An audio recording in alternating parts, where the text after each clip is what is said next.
End-to-end encryption has been in the news recently as the government of the UK has been asking its citizens to not support its proliferation to further messaging apps. In this episode, we'll explain what end-to-end encryption is, why there's a battle over it, and what apps support it and what apps don't.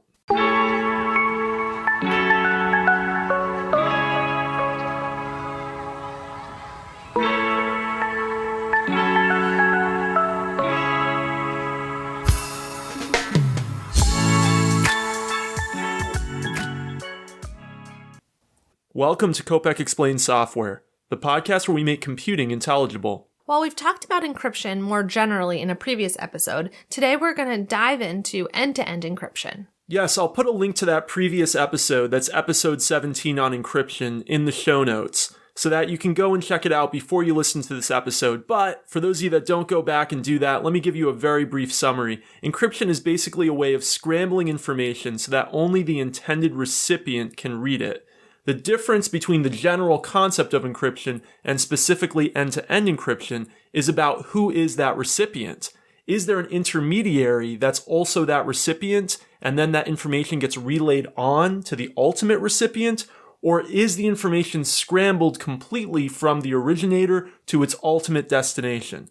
In end-to-end encryption, the information is scrambled from the person who creates the information or first sends the information all the way to the person who is ultimately meant to read the information or receive the information. In a non-end-to-end encrypted system, there may be an intermediary, usually a server, that receives the information first, might have it decrypted, and then encrypts it again before it goes to the ultimate destination. So in end-to-end encryption, there's no intermediary that can read the information. Only the originator of the information and the ultimate final recipient are the people who can decrypt the information and actually read it. So from one end to the other, hence the name end-to-end.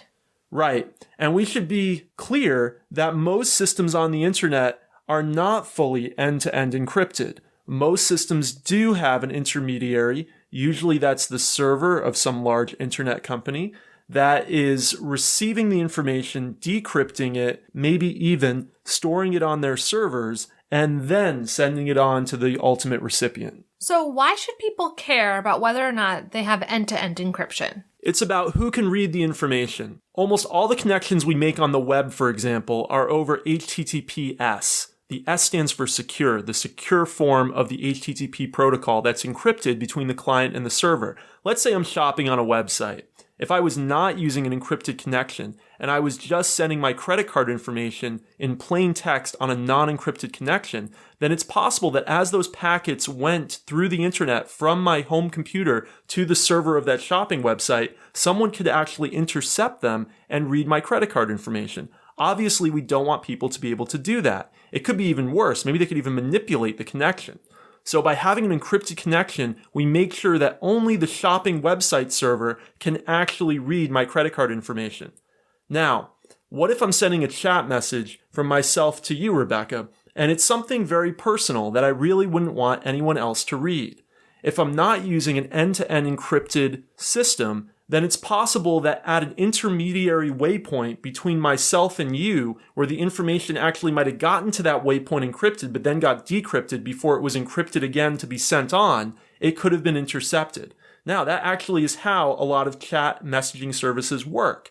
I send a message to their servers, it might be encrypted from me to their servers, but then on their servers it gets decrypted, it might even be stored in a database by them, and then it gets encrypted again before it gets sent to you. Now, we were saying before that what's important is who can read it. Well, it turns out they can read it. Whoever owns those servers, whatever chat messaging service I'm using, they're the ones who can read it. They're keeping it perhaps in a database. They have a way of actually seeing it. If the system is end-to-end encrypted, even when it goes through the server, nobody but me and you can actually read it. So it's all about who do we trust? Who are we actually allowing to read the messages or information that we send across the internet? Why do we care that the intermediary can read or has access to the information? The reason we might care is that maybe we're sending information that's sensitive, maybe that's personal. I think about the Arab Spring back in the early 2010s.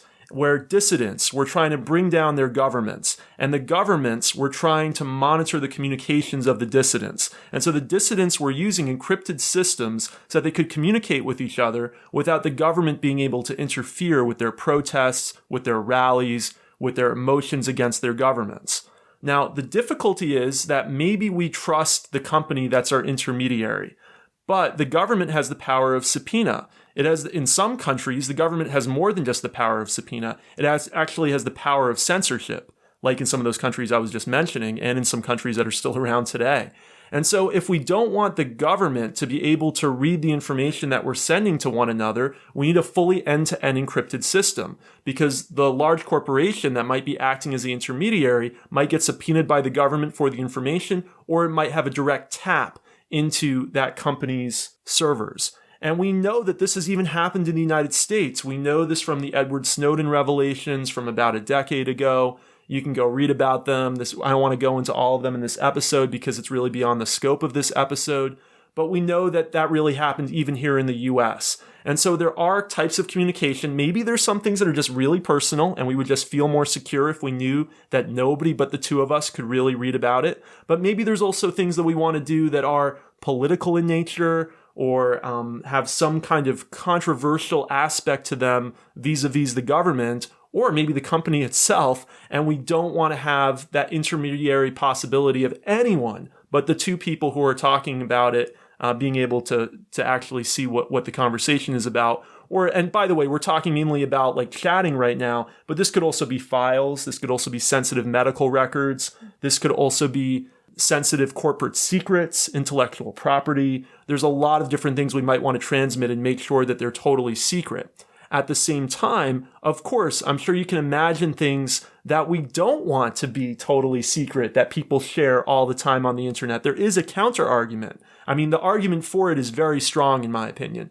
but there is an argument against it, which is of course that people sometimes trade really bad things on the internet. And we want probably authorities in a perfect world to be able to take down criminals who are trading really bad things, or at least tap into their networks and get them. So, there is another side to this argument. I don't want to make it sound super one-sided, but I also want to point out the technology already exists. The technology for end-to-end encryption already exists. It's already existed for decades.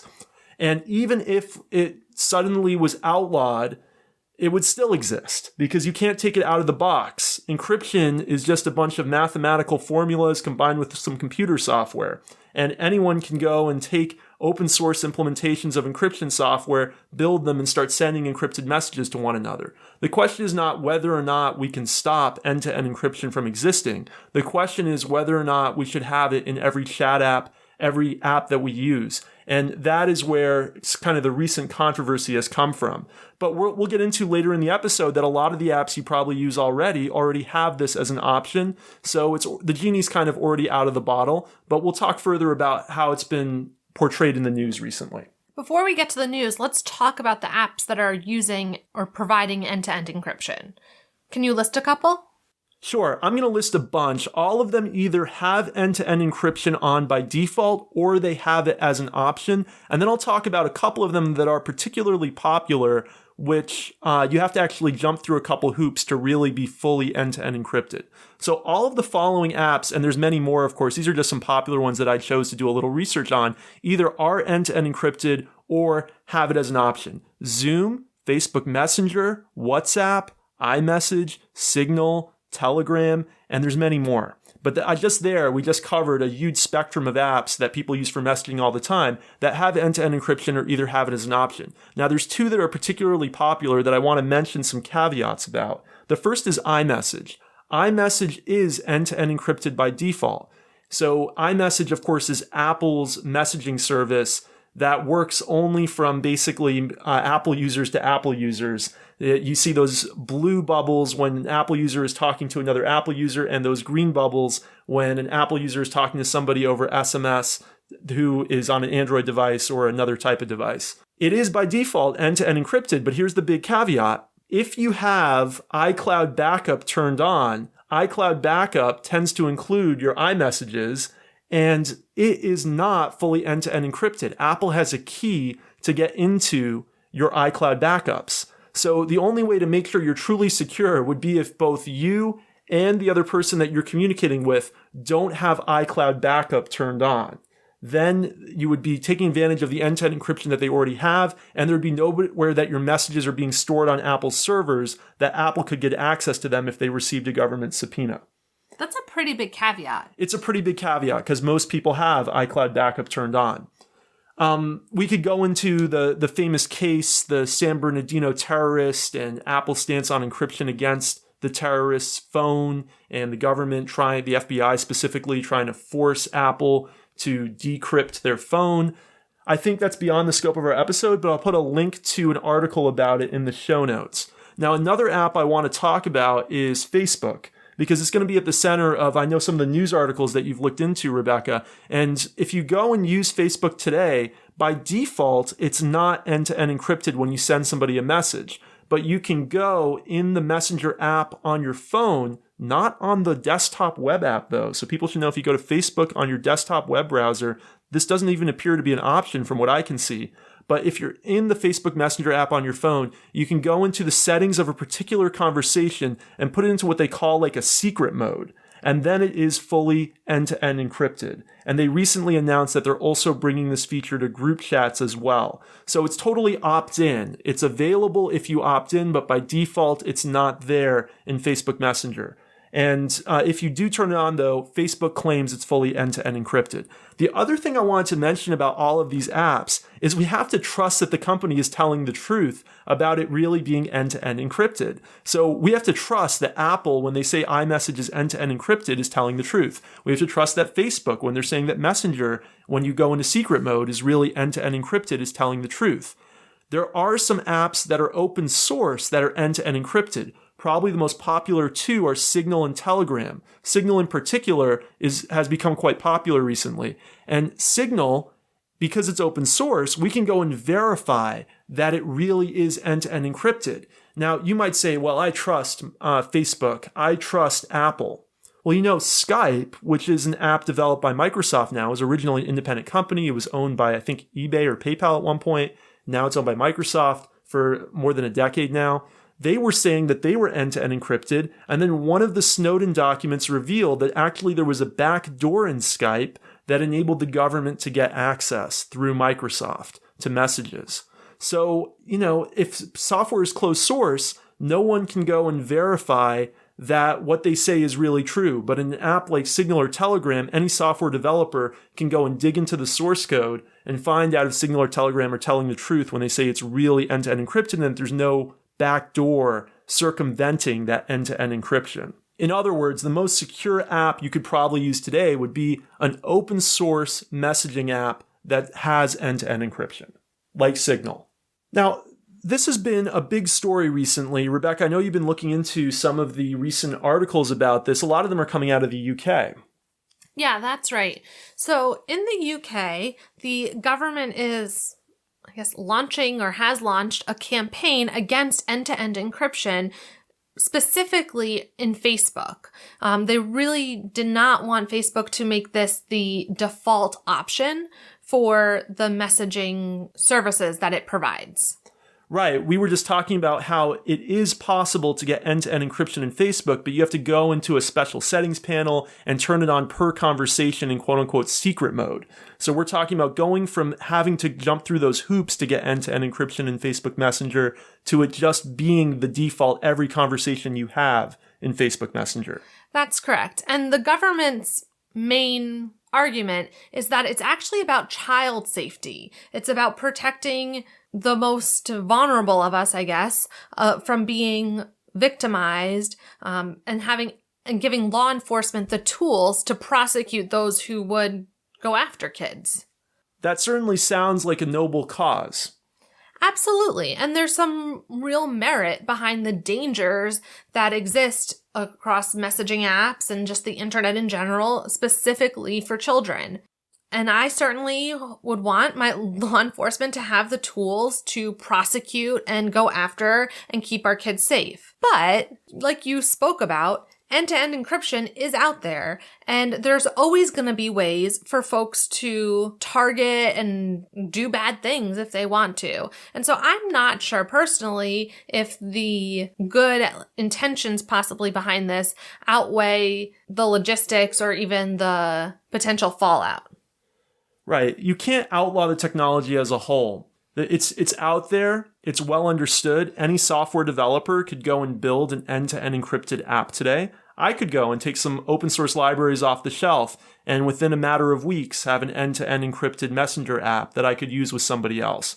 So if you make it completely illegal, you're kind of just driving people to other apps or driving them underground to places that are even less monitored. I also think that there's two sides to this argument vis-a-vis having government in all of our communications. We know what happened in the United States. We know that the government was keeping a database of Americans' communications with one another. We know that countries outside the United States, which have more authoritarian regimes in place, use this regularly to quash dissent and stop their people from sharing messages that might be harmful to the government. I'm not saying that the UK or the US has an authoritarian government. Far from it. We live in relatively vibrant democracies. At least they do in the UK. So, I have big concerns about anytime we try to take a technology and kind of like put the genie back in the bottle. I don't think you can really do that. And I think what you tend to do is drive it underground. That doesn't mean that the people who are for making it easier for law enforcement don't have good intentions. Though I will say that I think the campaign using child safety is certainly one that really, on a marketing level, is about like tugging on the emotions of it and our fears. Absolutely. And I think when people are fearful is when government is most able to grab power. Absolutely. But I think reasonable people can have opposing viewpoints on this issue. Definitely. There's some real nuance there. And keeping our children safe and how we navigate the various types of messaging apps and the internet and all the information coming at us is going to continue to be a really important discussion that we're going to have both as individuals, within families, and as a society. I remember I was at a dinner about 7 years ago. I think you were there with me.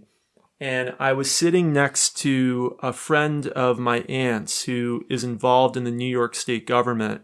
And they were dealing with this same kind of debate that they're having in the UK right now.